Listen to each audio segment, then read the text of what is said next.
A lot of men don't feel like a leader in their own home. This is the place that's supposed to be our place. We're supposed to have that stamp of influence and feel powerful. So many of us feel small and sometimes even insignificant. We might even avoid it. We're going to talk about reasons why that happens and how to take our ownership, our leadership of the household back into our lives. Here we go. My name is Dr. Gregory Donahue, and this is Zen for Men. Men's mental health put into action. Real, practical change. So pain point number one for men in the home is walking on eggshells.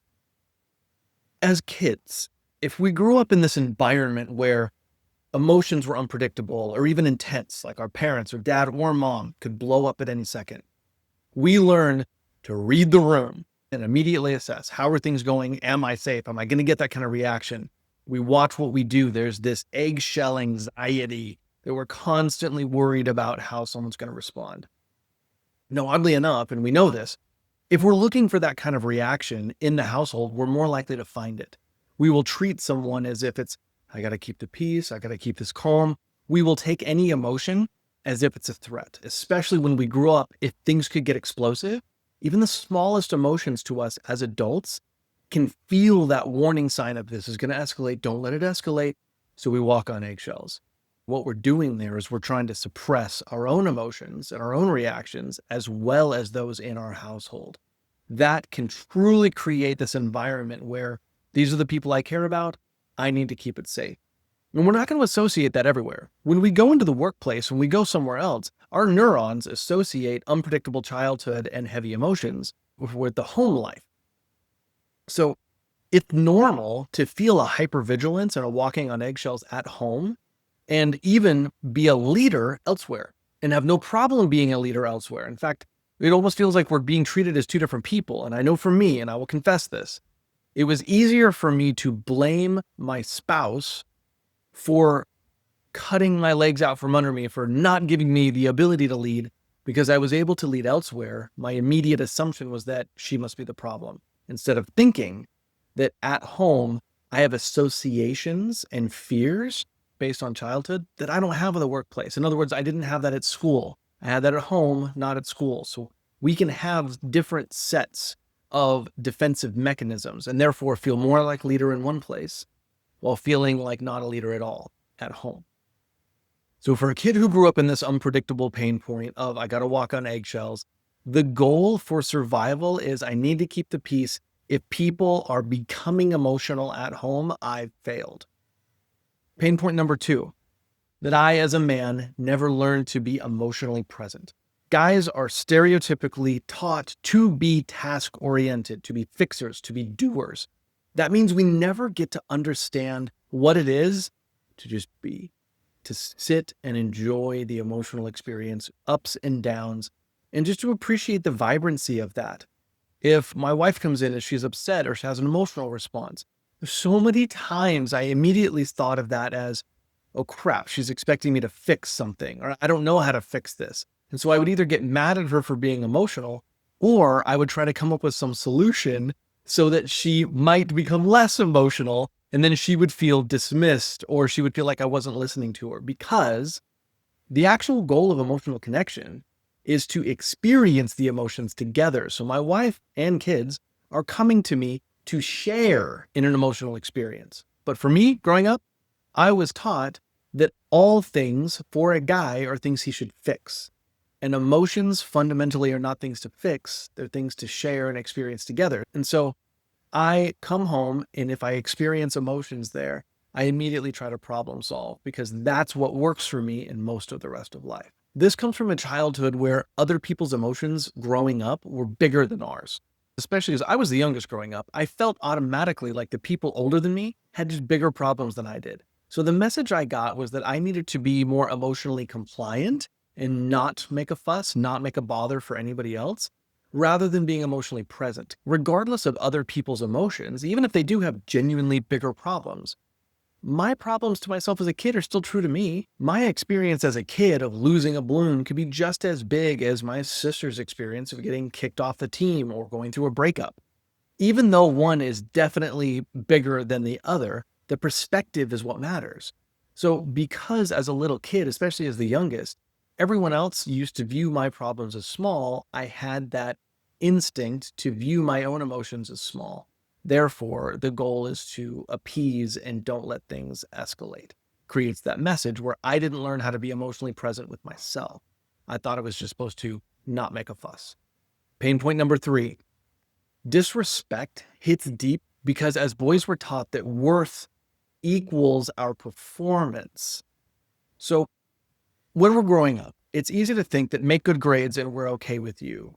Come home on time, obey. It really is all about performance. Our behaviors equal our connection with our parents, because if we break those behaviors, they will disconnect from us or be upset with us.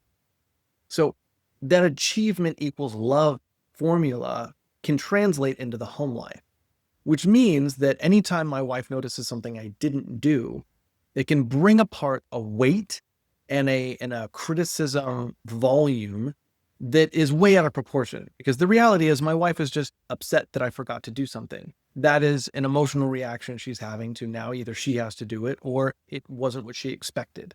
If I was in a good place and I knew that performance doesn't equal my worth, I could say, oh, that makes sense. That's really frustrating. I'm glad you're telling me. But instead, I hear it as she thinks I'm failing. She thinks I'm a failure as a husband. She thinks that I'm not doing enough. I'm disappointing her. Because as a child, those behaviors meant emotional distance. It can be so easy for our neurons to associate if our spouse is criticizing us. It means that she's going to remove affection. She's disapproving me. I have failed. Pain point number 4, I just can't win. It's an attachment collapse. It's not laziness. There's a lot of guys, and I've definitely found this in myself, where I lost motivation to do anything towards the relationship if I felt like it never was enough. Every time my wife would point out something, it would just feel like no matter what I did, she was not happy with me. And when I was younger, my parents would set up a very clear metric, and the rest of the time was mine. So as long as I was meeting those metrics, my wife seemed to be inventing different metrics for what she approved of or not. And I didn't realize she was just trying to communicate anything that came up to her. She was trying to communicate her emotions. She didn't know that it was having an identity impact on me. And she was always so confused why I took things so heavily. So what happened is after a while, I would take her emotional expression and it would feel like I was being called out as a failure all the time. And that's how it felt. Because as a kid, criticism was that heavy. So as an adult, it became that heavy as well. If she's stressed about money, that means I'm failing as a provider. If she says that I didn't do enough chores around the house, that means she's calling me a misogynistic, expecting her to do everything. This kind of hopelessness comes from a pattern called learned helplessness. And it is when someone learns that no matter what I do, I don't get what I want, which is emotional connection. Now, as a child, we learn this because if an adult is going through their own emotional roller coaster that we're not aware of as a kid, oftentimes we think that our actions should be, if I do good, I will consistently get positive emotional presence and attention from my parents. That's not always the case. If our parents are stressed, they may go through ups and downs. And my mom may come home and she's stressed that day and she starts picking apart everything I did. You didn't do your homework. You didn't do this. And I'm like, yeah, but I did these other things. So it starts to feel after a while like it doesn't matter what I do. I can't seem to predict or control my parents' attention. That learned helplessness can start to take effect. So when my wife is stressed and she starts picking apart things, I start to shut down. I start to feel this, well, there's nothing I can do anyway. Instead of feeling what should be the case is I'm an adult, I'm her husband, I can actually affect her stress levels and see if she's stressed and deal with it at that level. But my nervous system doesn't take it that way. My nervous system is still reacting as if I'm a child. And my number one goal is to kind of just stay away or comply or just shut down until it either blows over or until I can just endure it and their mood changes. Pain point number 5, identity drift. It's when we as boys are taught too much about what a man should be that we don't ever pause and think about who we are as a man. We each have our preferences. We each have the things that we naturally would enjoy. But too often, if you grew up in rigid religion, if you grew up in a political context, or even just a tight-knit culture that push you in a specific behavioral way, a boy will learn that his identity is in the behaviors and the alignment, whether or not it aligns with what he feels. So in that, we learn to adapt, we learn to people please, we learn to behave, accommodate, we learn to essentially go invisible. We don't learn the skill set to picture what is our identity, what is our natural, raw nervous system feelings. So as a leader, we have to be willing to challenge other people's beliefs and assumptions. And so if we don't have solidity in our own sense of self, we will we will fight for the external belief set, regardless of how we feel about it, because it feels like we need this to belong. After a while, though, we can feel if we are going against our natural viewpoint and we can go our natural identity. And so we will start to resent ourselves for people pleasing, and we will pick something in private, whether that's porn use, whether we'll pick out addictions, something that is for us to compensate so that we can force ourselves to behave.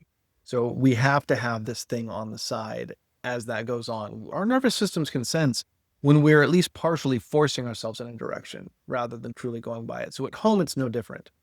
If we feel like we should be a certain way as a husband, should be a certain way as a father, but it doesn't line up with how we genuinely feel, maybe we do feel overwhelmed. Maybe we do feel like we're not good enough. At that point, we need to speak that and go into it with truth, because that is a part of where we're at in that moment.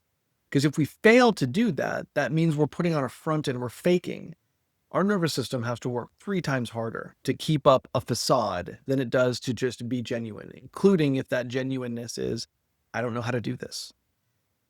Eventually, in that kind of a system, we start to resent the person who we feel like is forcing us into that role. Because if I grew up thinking a husband is a certain way, I eventually will assume my wife wants me to be that certain way too. And anytime she exerts pressure that I should be a certain way, I view it as she doesn't want me to be myself. She doesn't care about who I am as a person. So I may comply for a while, but I will be resentful.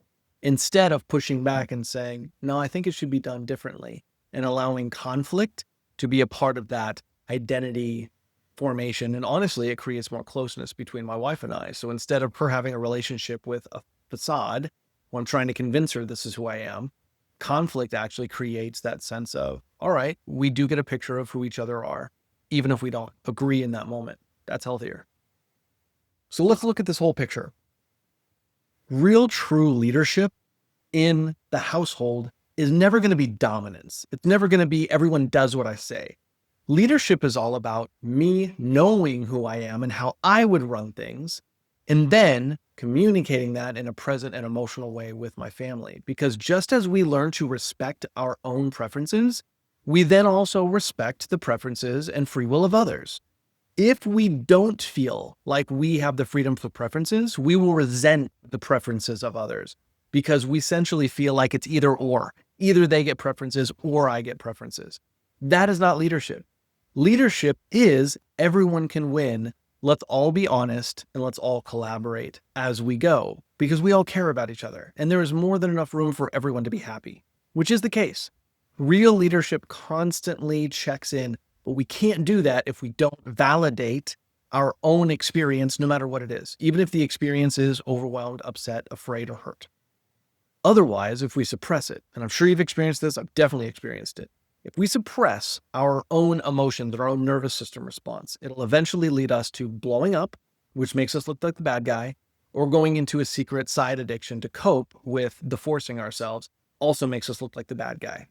Then we have even more to resent, because the only reason we blew up and the only reason we went to the addiction is because we felt we were self-sacrificing the whole time. So it feels ironic that we're made out to be the bad guy when the only reason we went to those things is because we were trying to self-sacrifice. Being a real leader is about being honest with ourselves so that we can avoid the blowups and avoid the addictions, the secrecy, so that we can manage ourselves and advocate for ourselves instead of waiting for other people to advocate for us. Instead of waiting for my wife to give me permission to lead, I instead look at the situation of, if she doesn't respect me as a leader, why? What can I do as a leader to take responsibility for her lack of respect? And what can I do to push back on that in a healthy, meaningful way? Not dominance. It's all about staying tuned in with what I am capable of. And even if that opens up to some weakness, that's what home life is supposed to be about. So here's a general path forward. Stop tracking her emotions and start tracking your own. That is what regulation is about. It's not about avoidance. It's about knowing who we are and knowing how our nervous system is reacting and giving it validation. Reconnect with your actual preferences, not just your survival skills. Figure out what you actually want to do and what you actually don't. And your body will be a good indicator of that in terms of tension versus relaxation. So practice the skills of relaxing. Get to know your baseline. Get to know when you're tightening up and when you sense a threat so that you can manage that yourself instead of waiting for other people. The next thing is pick more of your battles. Say the small things more often than trying to say a big thing with silent actions. Say the small stuff, the small, honest things when something is upsetting you or something's hurting you. I see more couples more often than not, they will try to pick their battles. They will try to, I didn't want to make a fuss. That's all child trauma.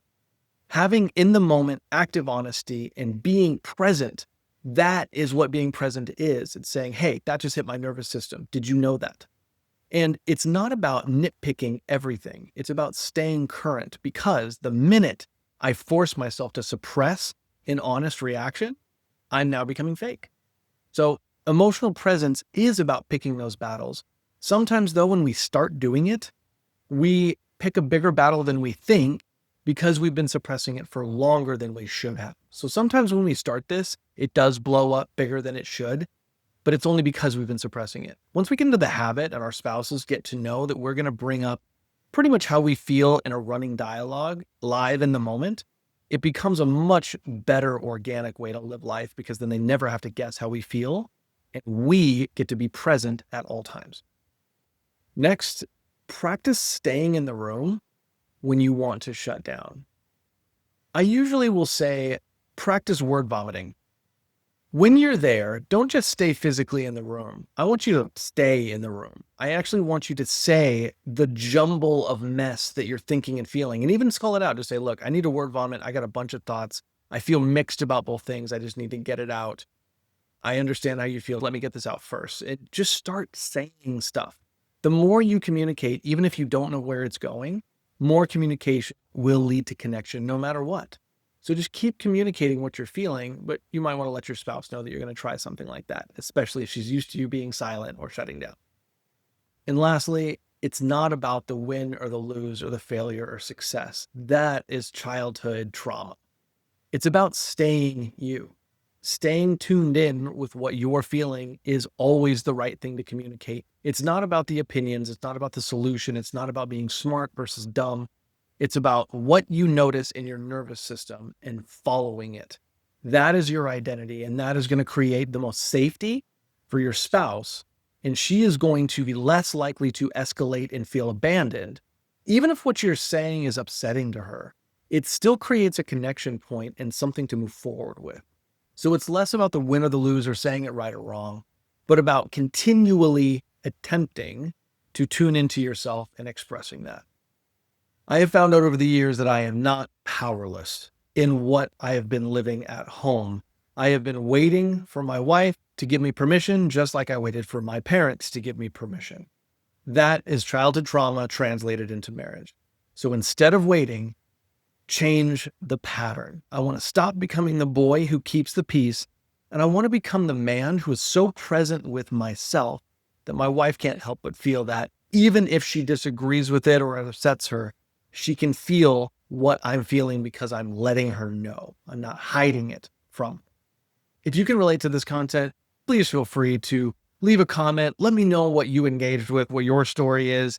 As always, I appreciate any like and subscribe. It really helps the algorithm to push these tools out to more men who need it. Otherwise, happy masculine mental health and happy home leadership. If you're here, you probably have more questions about men's mental health, or maybe about relationships in general. That's why I wrote the book, Get Out of Your Head and Start Living, your survival guide to men's mental health. It's the fundamentals of the how-to question. when someone told me to be more empathetic, to self-regulate better, or to be more self-aware. This is how I got from no skill to feeling competent, confident, and comfortable in my mental health. I will put a link to that book in the description below.